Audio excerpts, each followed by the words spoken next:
All right, girls.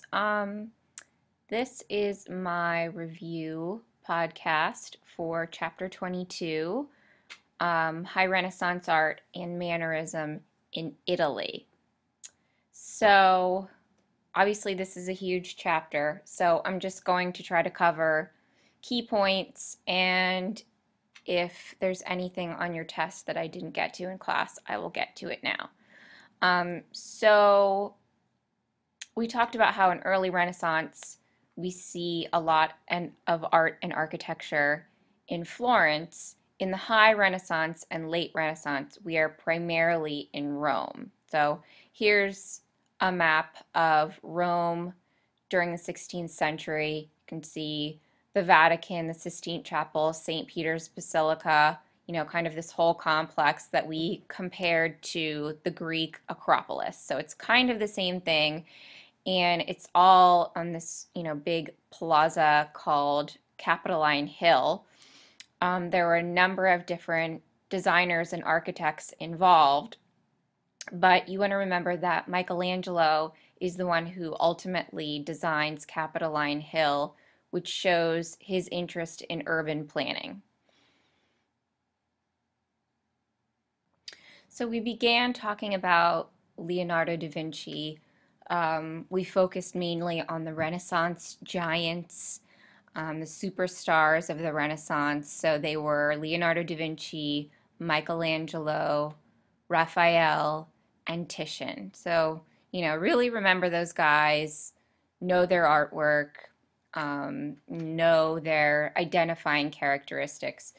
So Leonardo da Vinci was, kind of this Renaissance man, like Dürer, who we just talked about, interested not only in art, but in, botany, human anatomy, study of the natural world. He's the one who figured out that light rays actually enter our eyes, which people didn't know before then. And so this really helped him come up with different ways to create three-dimensional space in his paintings. He was also known for his use of atmospheric perspective, which you should know is just when things are supposed to be far away from us, they are cooler in tone, they are hazy, they're blurry, and they're lighter in value. It's also known for chiaroscuro, which is that contrast of light and dark, and also for sfumato. That's a new term in this chapter, which just means misty haziness. Okay, so, here's an example of atmospheric perspective. And then we looked at Virgin of the Rocks, some of his sketches. We looked at the Mona Lisa. So just pay attention to the devices he uses to create three-dimensional space. And again, the composition shape here is a pyramid, which we see over and over and over again in Renaissance painting. So you want to remember that too. So you may see this image again. You just want to remember that a lot of architecture during this period is based on classical antiquity, the art and architecture of the Greeks and the Romans, and this is no different. So this is definitely resembles, one of those round Roman temples that we studied, seems like forever ago, in chapter 10. And also remember that Bramante was the first architect to work on St. Peter's Basilica, was later taken on by Michelangelo, and we compared those plans, if I can find them. We compared the plans and how Bramante's was slightly more complex. Sorry, I can't find it right now. Slightly more complex and looked kind of like a snowflake, whereas Michelangelo's plan for St. Peter's was similar but more unified. Okay, and then remember the dome of St. Peter's. The original plan for the dome is a hemispherical dome, like the Pantheon, but that was Michelangelo and Bramante's plan. But actually, later on, a new architect takes over. I think it's Bernini, I forget who exactly, but they end up going with an ogival dome, much like the Florence Cathedral. So, this is an important painting by Raphael, the School of Athens in the Vatican. And remember the different people who appear in the painting. There are portraits of Leonardo da Vinci, Michelangelo, and Raphael hidden in there, but there are also philosophers in there. So we see Plato and Aristotle appear in this fresco. So just be aware that it's a mixture of famous artists and of famous Greek philosophers. So we also talked about two important popes during this time, Pope Julius II and Pope Paul III, who are responsible for commissioning a lot of art and architecture during this time. So you should be, aware of what they're responsible for. Okay, so just the big ones are that Pope Julius II commissioned the reconstruction of St. Peter's Basilica and the Sistine Chapel. Pope Paul III initiated the Counter-Reformation. He established the Council of Trent, which was just that group of religious men who made all kinds of important decisions in the Vatican. Formally recognized the Jesuit order, and he also commissioned the reconstruction of St. Peter's Basilica, because remember, this is going on for a long period of time, the modifications to the basilica. So we talked briefly about Venetian painting in class, but I don't think we talked about this painting at all. So first of all, you should remember that the Venetian painters were known for their use of color. Most of them are using oil on canvas.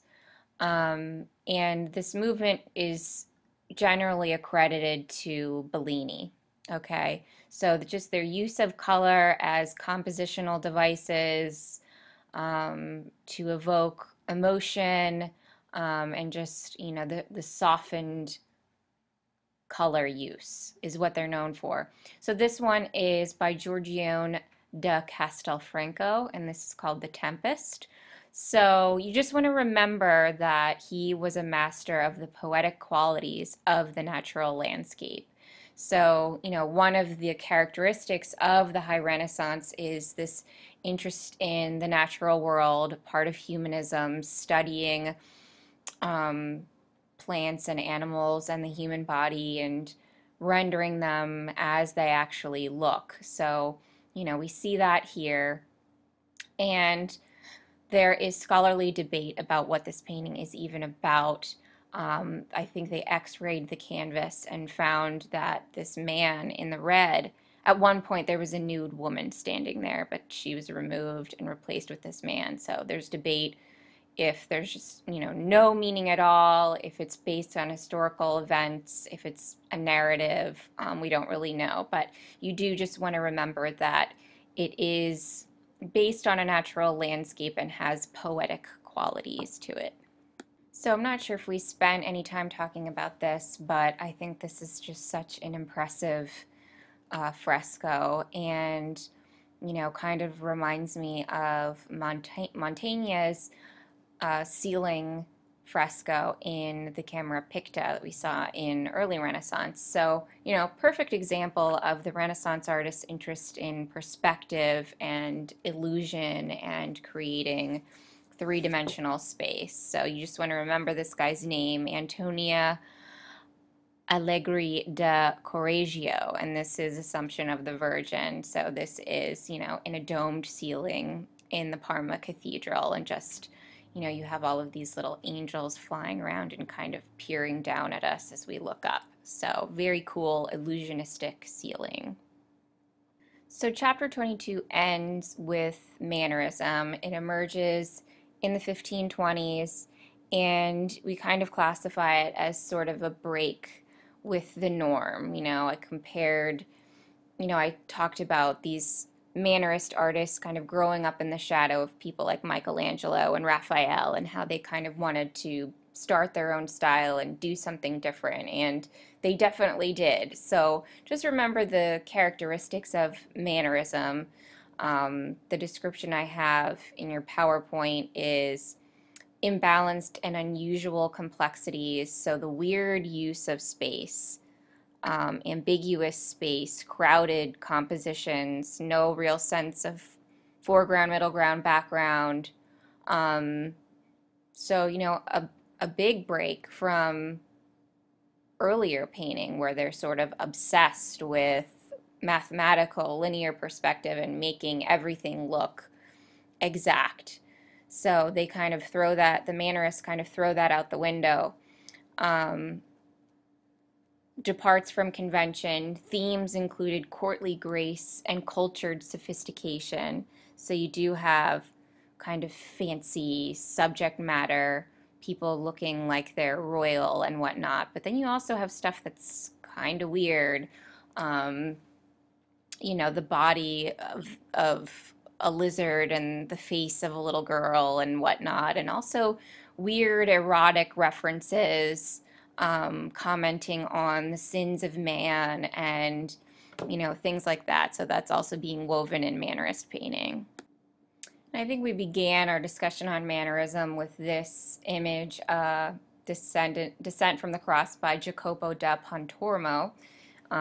This is in Florence, not in Rome, so, a lot of the work we looked at is from Rome, but we also are looking at the Venetian painters and also the Mannerists, who were based, not only in Rome, but also in Florence and other Italian cities. But anyway, back to the painting. How has the artist used space here? How would you describe the composition as a whole? How would you describe the figures' bodies? Are they realistic? Compare them to figures you've seen by Michelangelo or figures you've seen by Leonardo da Vinci. Compare the artist's composition to a painting by Da Vinci or a painting by Raphael. How are they different? How is High Renaissance different from Mannerism? So we're back to this slightly scary, weird portrait by our buddy Sofonisba Anguissola, who you had to answer some questions about. So I think she's important. Clearly she is if she's on the AP exam. So I was just looking at your test and I didn't have any questions about her, but I think I'm going to throw one in there. So, I guess let's just focus on this portrait. How is this portrait different from the other portraits in the PowerPoint? I mean, look at the figures. Who are they in relationship to the artist? How are they sitting? What are their faces look like? Let's compare it to, say, I don't know. Compare it to this one. This one's by Bronzino, Portrait of a Young Man. Here's Anguissola's. So think about the differences that you see and jot that down. Okay, I gotta wrap it up here, so I'm gonna try to hit 2 more slides and then I'll retire my podcast. But anyway, I'm gonna end with Il Gesù, which is a building in Rome. We compared it to one of Alberti's Italian structures, so very, very similar. However, Il Gesù has a much more unified facade. And you just want to remember that it was made for the Society of Jesus or the Jesuits. Okay, and then one more. We talked about this Last Supper scene. Compare it to the Last Supper scene by Da Vinci. What object does Tintoretto use as a compositional tool to kind of lead our eye from the foreground to the background? How is lighting different? How is the painting style different? Just think about the similarities and differences between these two artworks. And I think that does it for chapter 22, girls. So I'll do another podcast of chapter 23, and stay tuned. Good luck.